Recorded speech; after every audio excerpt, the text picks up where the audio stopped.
Will you be my girlfriend, Stephanie? Well, Stephanie stammered. I took a deep breath and brought my hand up to my nose. Stephanie's face turned red. She knew what was about to happen. She knew I was about to sneeze. She shuddered and looked like she was going to burst into tears immediately. I took another breath and readied myself. I was almost sneezing. wait, I'll do it. I'll be your girlfriend. I calmed down. I didn't sneeze. And just like that, I had a new, pretty girlfriend. Stephanie was not my first girlfriend. As a matter of fact, she was the 5th girl that I had dated this year.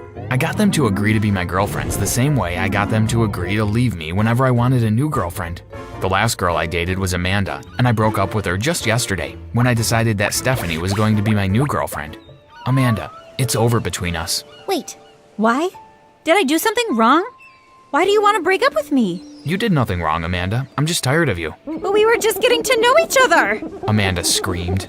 Yes, I bullied girls into dating me, but when they accepted, I always treated them nicely. I bought special, expensive gifts for them and took them to nice places that they could never afford to go to on their own. I was the only child of wealthy parents. They lavished me with money, and I used it to take care of my girlfriends. Because of this, they always felt sad when I wanted to leave them. I felt bad too, but I couldn't handle taking care of more than one girl at a time. So whenever I wanted to date a new girl, I left the old one. I took a deep breath and pretended like I was about to sneeze. Fine. Amanda screamed. Don't sneeze. I accept it. It's over. And with that, she stormed off. The next day, I moved on to my new prey, Stephanie. I'm sure you must think I'm the luckiest guy in the world, and you're wondering how I make people do whatever I want, simply by either sneezing or pretending I want to sneeze. Well, I'm about to tell you right now. So hit the like button if you've enjoyed this story so far. Subscribe to this channel immediately and turn on post notifications so you don't miss any story from us. My name is Graham, and I was diagnosed with epilepsy when I was only 3 years old. For those that don't know what epilepsy is, it's a sickness that makes me fall on the floor and start shaking and vibrating, even bleeding from my nostrils sometimes. I look like I'm about to die whenever it happens, and this freaks everybody out. As years went by, the epileptic attacks reduced and started happening only when I sneezed. My parents talked to our family doctor about it, and she told them to try to reduce the frequency of my sneezes by removing me from situations that triggered it. So I had to avoid dusty places, kitchens, cold places, and even meals that were too spicy. My parents did their best, but I still sneezed once in a while because it was natural.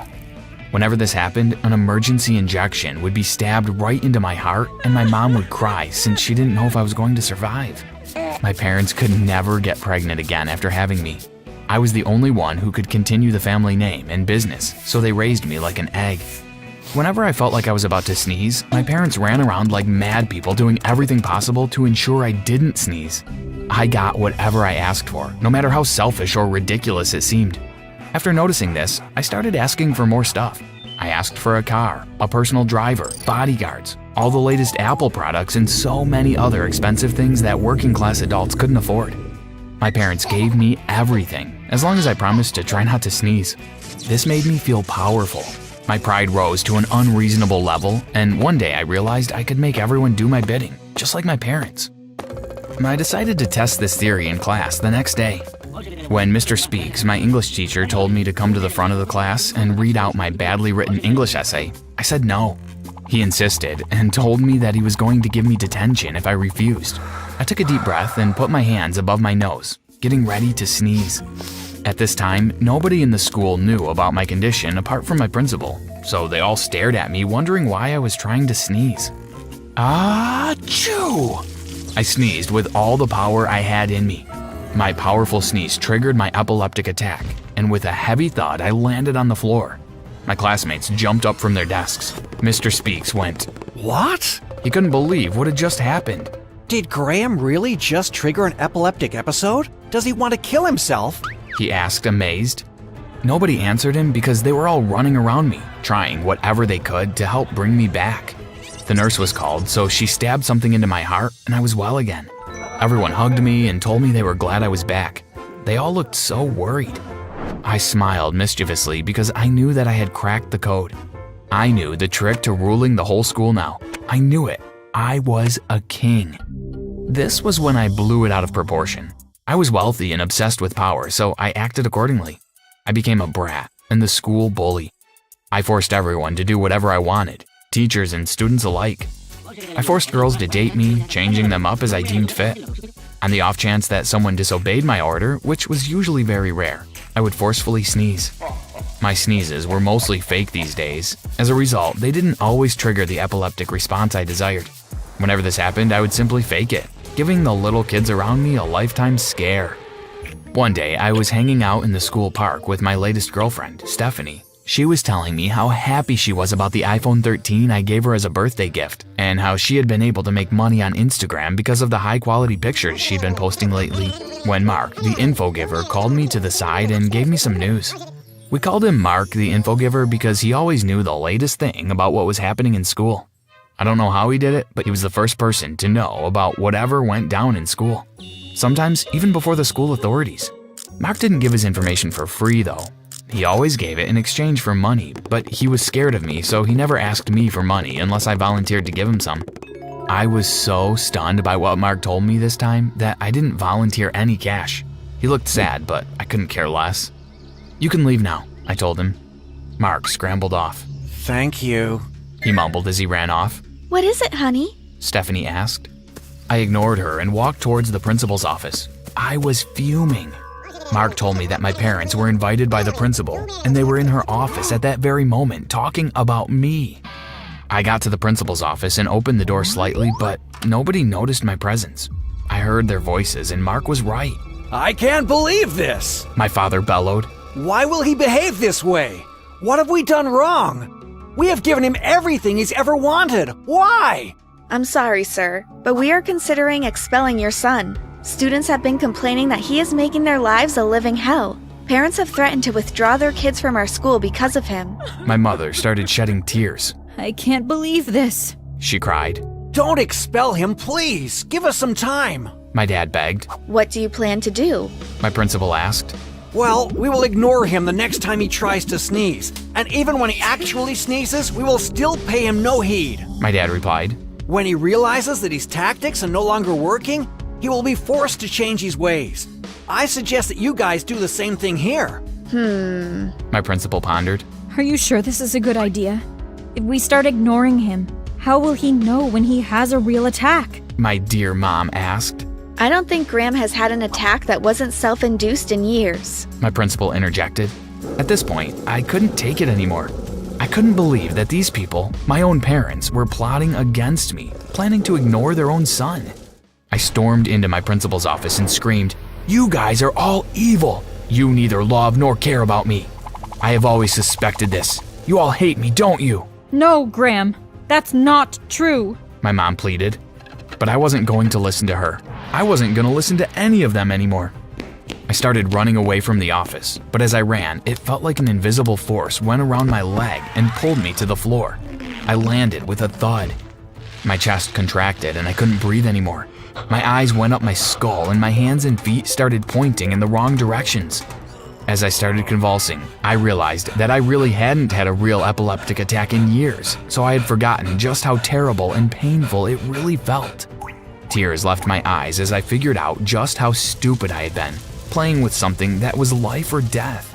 I tried to call out to my sweet mom for help, but no words left my mouth, only sounds of gargling and undescribable pain. "Mom," I screamed in my mind, "help me." But my lips formed no words and no one came to my help. I cried in pain. I had fallen right beside the principal's office door so they could still see me, yet no one came to help me. I knew it was all my fault. They thought I was pretending. Why wouldn't they? I hoped they would come and check on me, just to confirm, but no one came. Not my parents, not the principal. Instead, they just laughed out loud and continued their discussion like nothing happened. I couldn't believe it. This was real. This was happening to me. I was going to die, and my parents were going to watch me die because of my stupidity. When I started bleeding from my nostrils, my mother got worried and wanted to come help me. Sweetheart, I think we should check on Graham. He's been there for too long. He just started bleeding and I'm no longer comfortable. She told my dad. It's fine. My dad said. Our boy is just such a good actor. He will stop when he sees that no one is paying attention to him at all. My energy had left me, and I could no longer fight it. I embraced the peace and quiet. I knew that this was the last time I was going to see my parents. So as I took one last glance at them, I whispered, "I love you guys." The words didn't come out, but I just wanted to believe that they would hear me in their own minds. The last thing I saw before I closed my eyes was my mom racing towards me. I knew she would come, but it was already too late. I stepped into the light, and I was gone. I woke up in the hospital 1 week later to find my mom, my dad, my principal, Stephanie, and our family doctor, Dr. Chambers, all looking down at me with smiles on their faces. I couldn't believe it. I didn't die. I was alive. "Mom!" I tried to scream. Yes, honey? She smiled. Don't stress yourself, okay? You'll be fine. "What happened?" I asked. I'm so sorry, my boy. We thought you were faking it. My dad cried. We will never ignore you again, ever. "I know, Dad. You shouldn't be sorry. I should. I was out of control.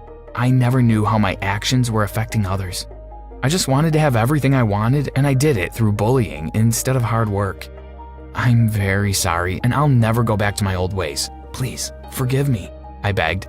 We forgive you, my son. When we saw that you weren't moving, we immediately rushed you to the hospital. Dr. Chambers said it might not be able to revive you, but she and the other doctors would try all they could. Here we are, 1 week later. Thank you so much, Dr. Chambers. Thank you for saving our son. My dad turned and shook our family doctor's hands. It was a team effort, sir. Always a pleasure. Dr. Chambers replied with a huge grin on his face. Stephanie ran and hugged me. I'm so glad you didn't die, honey. "Stephanie, you're here? You still want to date me?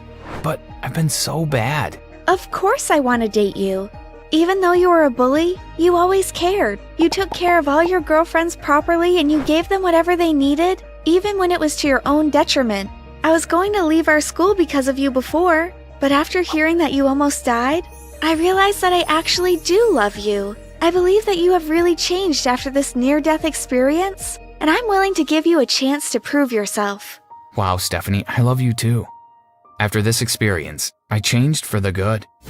What did you learn from my story? Have you ever bullied someone? Have you ever been bullied yourself? What did you learn from your experience? Share it with us in the comments section below. Like, subscribe, and turn on post notifications, and watch the next video on our channel. Bye.